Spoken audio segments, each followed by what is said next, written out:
Margie, I don't want to hear it. Well, listen anyway. Margie, no, no, no. I won't let you work in Mr. Honeywell's office. Of all the idiotic scatterbrain things I've ever heard of, absolutely and positively no, and that's final. See? I didn't miss a word. Good. Then you know the answer. For the first time in a year, Mr. Honeywell has room for a new secretary, but your daughter isn't good enough. I've brushed up on my shorthand, and I can type, too.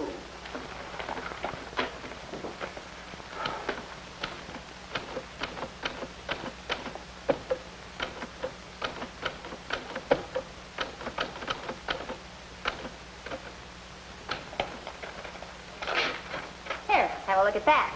Oh, swell. We'll call you the first time we have need of a quick brown fox to jump over a lazy dog.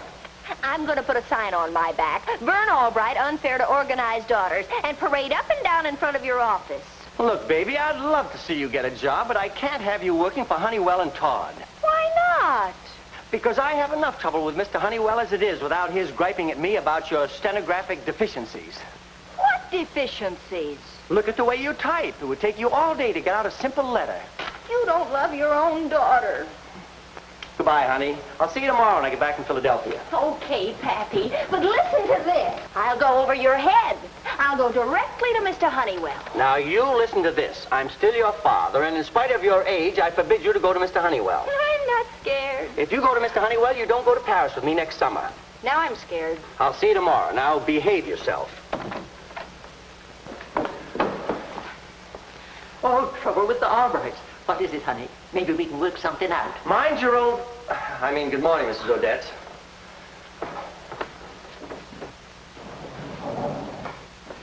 Tell me, honey, what's he told you not to do that you're going to do anyway? He says if I go to Mr. Honeywell for a job, he won't take me to Paris next year. Oh, well, that's different. I don't blame if you wanted to go to Paris. That's where I met the first great love of my life. A handsome young Frenchman? Yes. His name was Pierre Smith, and my name was Fifi Odetts. Oh, were we a couple of crazy, mixed-up, phony American tourists? I'll see you later, Fifi.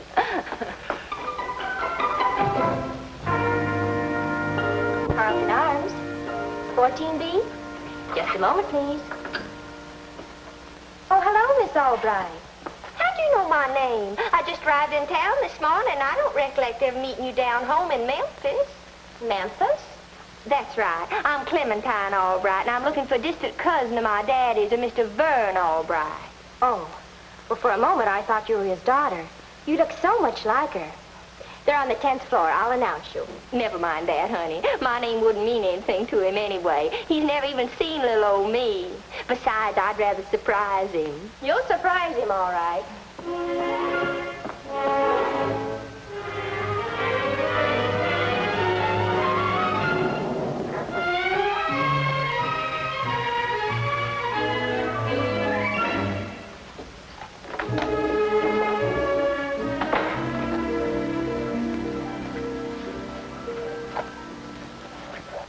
You almost fooled me for a second. What's the caper? I beg your pardon, ma'am?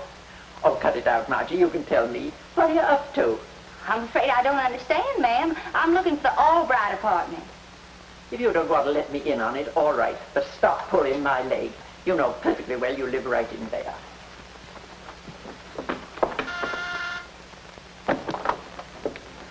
Yes? Pardon me, I'm looking for Mr. Vern Albright. Oh, dear. Only 83 and I popped my cork. Don't mind her. I don't understand half the things she... Hey, maybe I should join Mrs. Odetts. Do I look familiar to you? Goodness. Are you a relation to Uncle Vern, too?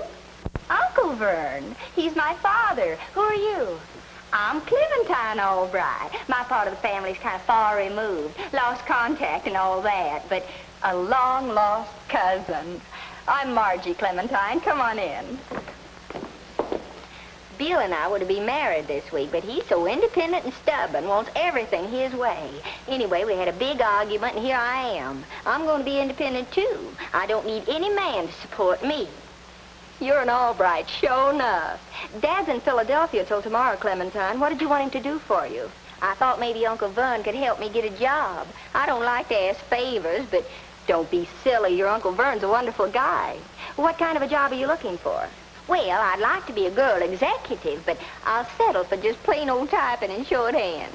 Hey, you may not have to wait for my father. His boss, Mr. Honeywell, needs a secretary right now. And Dad didn't say I couldn't go to Mr. Honeywell for my cousin. I don't understand. Don't bother. It's a long Albright story. I may have to resort to dramatic sobbing and tears, but I'll get the job for you. You're an Albright, sure enough.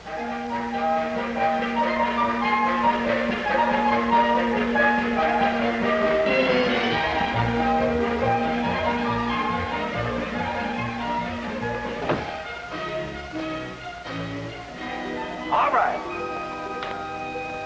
Welcome back, all right. And have I got a surprise for you? Oh, no kidding. You're going to retire and make me president. Don't be ridiculous, all right. When I retire, I'm going to find a worthless young nephew to be president and make your life miserable. Oh, very humorous. Now, what's a surprise? I hired her, my boy. She's now my secretary. I told her not to ask you for a job. She didn't ask me. She didn't ask you, well, then who did ask you? Margie asked me. Margie didn't ask you, yet she did ask you. Mr. Honeywell, are you getting soft-headed? What's your language, all right? You can be replaced by an electronic computer. Mr. Honeywell, did you or did you not hire Margie? No, I hired your niece, Clementine. My niece, Clementine? A distant relative from Memphis. Come on, all right, to see the family resemblance. Clementine?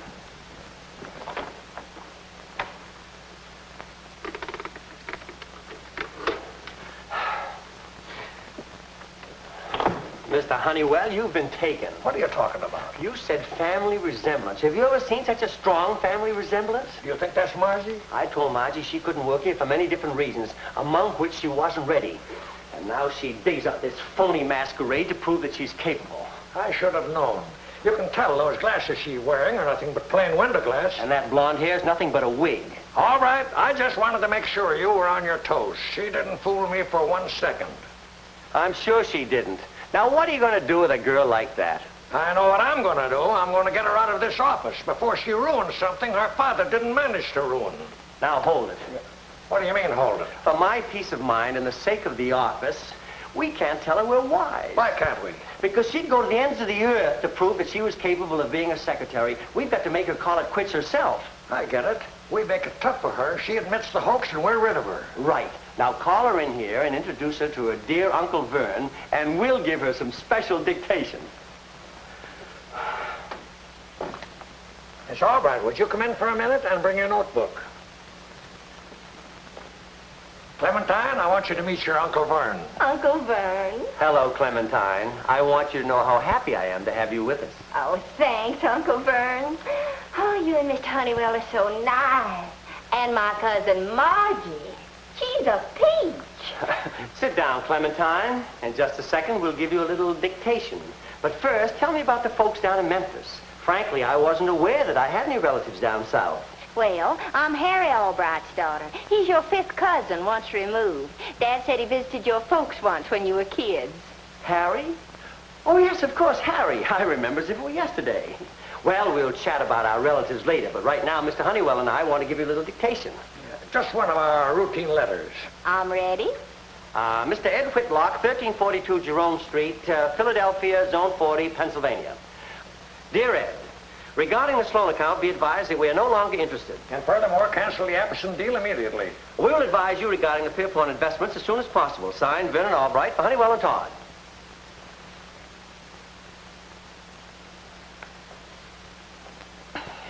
Anything else?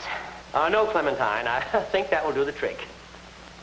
And Miss Albright, get that off right away. Type it immediately, huh? Yes, sir. I must say you gentlemen dictate faster than anybody I ever heard before.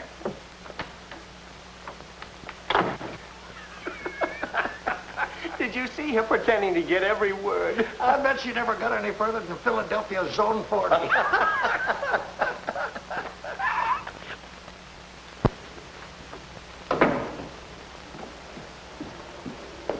You've got to give her credit, Mr. Honeywell. That's a pretty good disguise.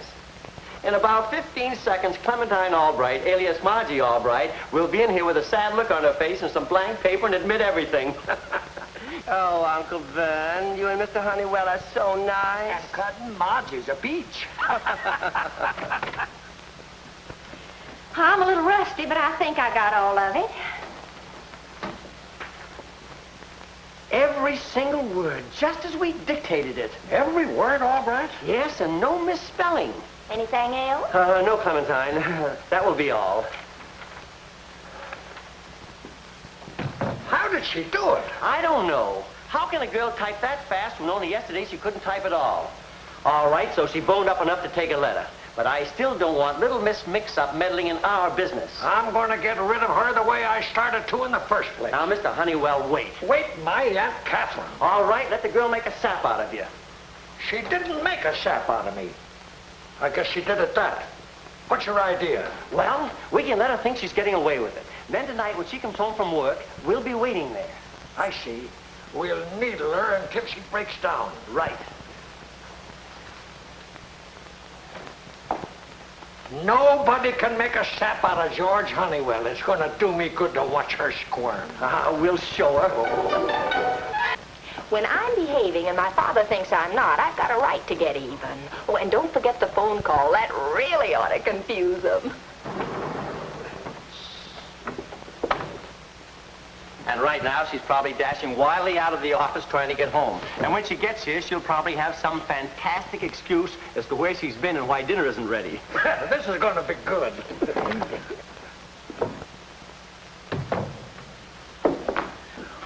Oh, I just love to watch this. I'll give you a full report. Sit down, Mr. Honeywell. Here she comes now. Running just like you said. Oh, Dad. Sorry I'm late. Hi, Mr. Honeywell. What are you looking at me like that for? Just marveling how two girls can look so much alike. You and Clementine, I mean. Oh, then you've met her. Isn't she nice? Yeah, she does sort of resemble me, doesn't she? A little too much, if you ask me. Margie, when are you going to realize that you can't make silly fools out of Mr. Honeywell and me? Oh, I don't know what you're talking about. I'll get it. Hello? You do all the talking. I'm just here for effect. Oh, hi, Clementine. Okay, Clementine, got it. Hotel Lawton. We'll get together as soon as possible. Oh, I'm glad you like your job. Bye. I don't know what's gotten into you two. You sure are acting funny. Well, I better dash down to the delicatessen and get something for dinner. She's even got the phone bluffing for her. Just a minute. Hello, desk. Get me the Hotel Lawton. Right. 2 bits says that she had someone make that call for her just to confuse us. Hello, Hotel Lawton. Do you have a Miss Clementine Albright registered there? Oh, you haven't? Well, thanks anyway. All right, I gotta hand it to you. You sure figured that right. Mr. Honeywell, it's a known fact that the same person can't be in 2 places at the same time, right? I like the sound of this before I hear it. What is it? All right. Tomorrow morning, I'll tell Margie that I'm bringing you home for lunch. You do that lots of times. Well, don't you get it? If we keep Clementine busy at the office right up to the time we leave, how can she be here preparing lunch for us? All right, you're certainly sharp today. We'll teach her not to kid around with us.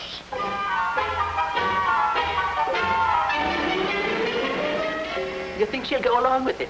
She might lose her job. Don't worry, she's an Albright. No Albright could pass up a wonderful gag like this. An Albright gag almost got me into solitary more than once.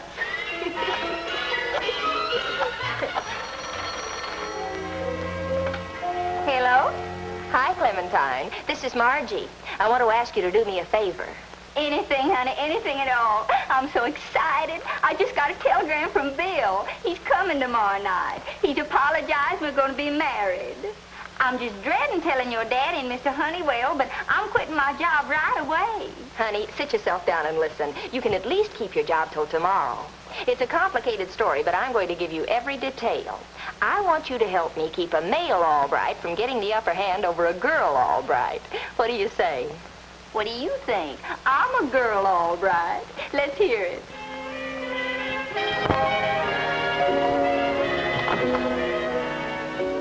1 minute to 12. Everything set? Yes, the cab is waiting and the driver knows every traffic policeman in town. We'll be there before Clementine can get down in the lobby. It's all right. Yes, Miss Honeywell? Mr. Albright and I are going over to his place for lunch. Oh, that's nice. Yes, and Margie promised to have it all ready for us the second we arrived. Oh, well, you won't need me, so I'll run out to lunch myself. Clementine, you better finish that filing for me before you go. Yes, Uncle Vern. Bye. Come on.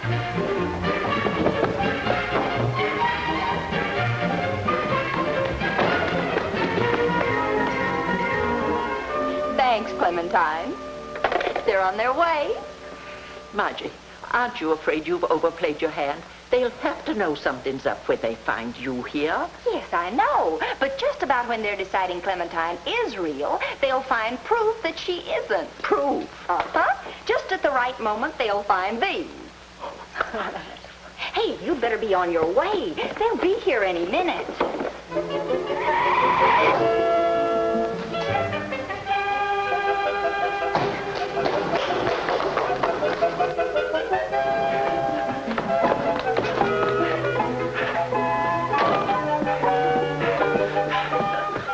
Now, we'll just sit here until she comes in. Hi, Dad. Mr. Honeywell. I've got tomato juice, onion soup, a nice green salad, and sirloin tips. Come and get it. It's impossible. Then there is a Clementine Albright. Harry Albright. Harry, look.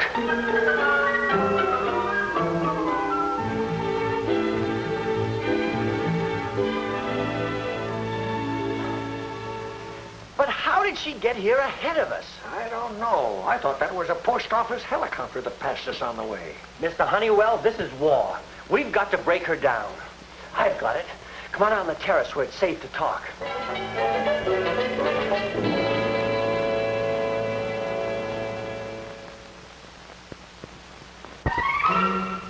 All right, Margie. I'm sure glad you warned me ahead. Oh, one more thing. They should be really panting when they reach the office. They left here on a dead run, trying to beat me back, I guess. Right. Bye.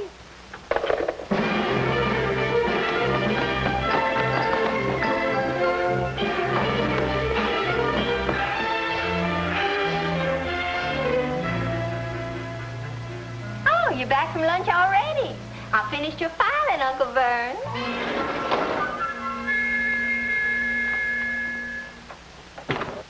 How does she do it? I wish I knew. There ought to be money in a thing like this. We'll find out how she does it after we get her on the hook. Now, this is your big moment. All you've got to do is play it straight. This is pretty drastic, Albright. Don't worry. She'll break down and confess everything before you get half started. Or do you want her to have the last laugh? Nobody gets the last laugh on George Honeywell. Let's go. Clementine, may I be the first to congratulate you? Congratulate me? Yes, and as your uncle, I want you to know I mean this sincerely. Blessings, my child. But I don't understand. Tell her, Mr. Honeywell. Clementine, my dear, I know there's a vast difference in our ages, but ever since you walked into my office, I've had it here. Indigestion. No, my dear, love. Love. The kind that starts at the soles of your shoes and works its way right up and pops out of your collar. Ask her, Mr. Honeywell. Ask her the question. Clementine, darling, will you marry me? Oh, Mr. Honeywell, just what I've always dreamed of.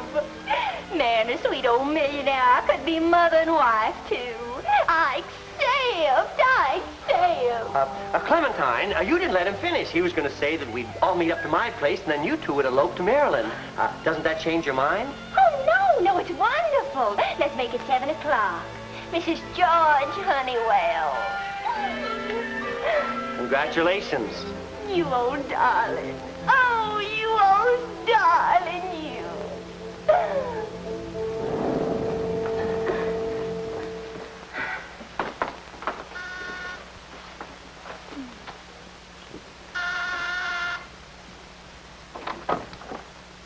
Hi, Clementine. Your bill. Hiya, Margie. Come in.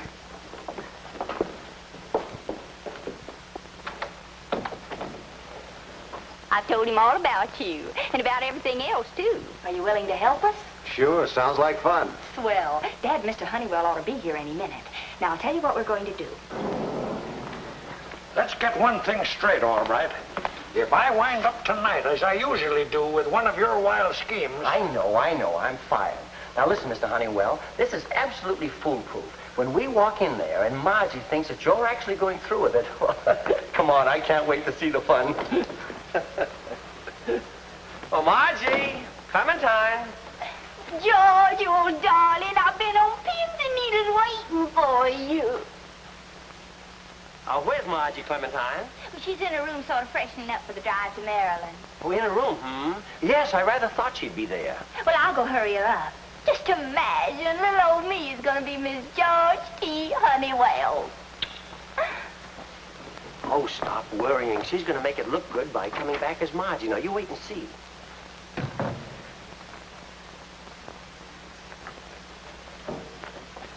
Now, you know what to do.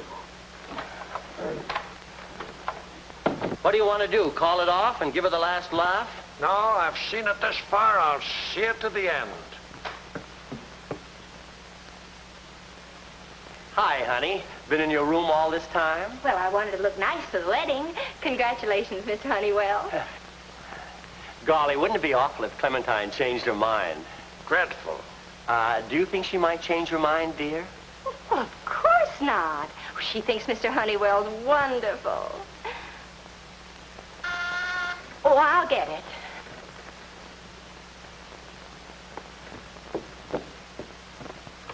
What'd I tell you? She'll play it until we're ready to walk out the door. I'd like to speak with Mr. George Honeywell. Certainly. Come in. This gentleman wants to see you, Mr. Honeywell. Yes, what is it? So I was formerly Clementine Albright's fiancé, but today she told me she was marrying you tonight. I love that little gal more than I can tell. So I'm here to make sure there's no misunderstandings. I'm here to make sure that you'll marry my little Clementine, and I can become a very violent man. Don't look so frightened or you'll give the whole thing away. Can't you see what they've done? They've brought this ham in to make it look like the real thing. Now, I'll show you how to blow them sky high. My friend, Mr. Honeywell, wishes me to assure you that he has every intention of marrying Clementine. Splendid. Then we won't have any bloodshed. Margie, dear. Yes, Dad? Suppose we get Clementine in here so that we can get started off for Maryland. Okay, Dad, I'll go get her. Wait. Yes? We want you to call Clementine. Call her? Yes, stay right here and call her. Come on, honey, call Clementine. Yeah, why don't you call her, Margie? Oh, well, maybe she's busy. Maybe she changed her mind. Maybe she left. Don't be silly. I'll tell you what. I'll call her. Clementine! Clementine! Coming, Uncle Vern.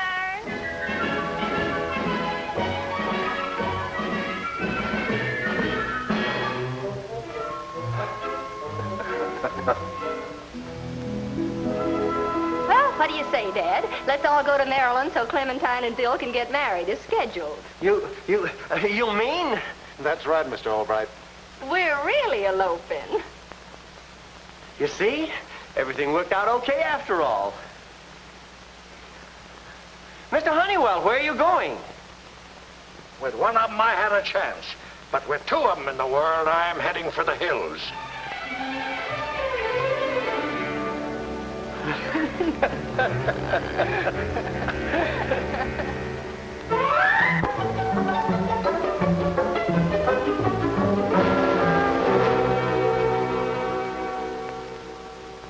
So I made a little mistake. You see? Even when I behave myself. I end up in the soup. Well, that's my little Margie.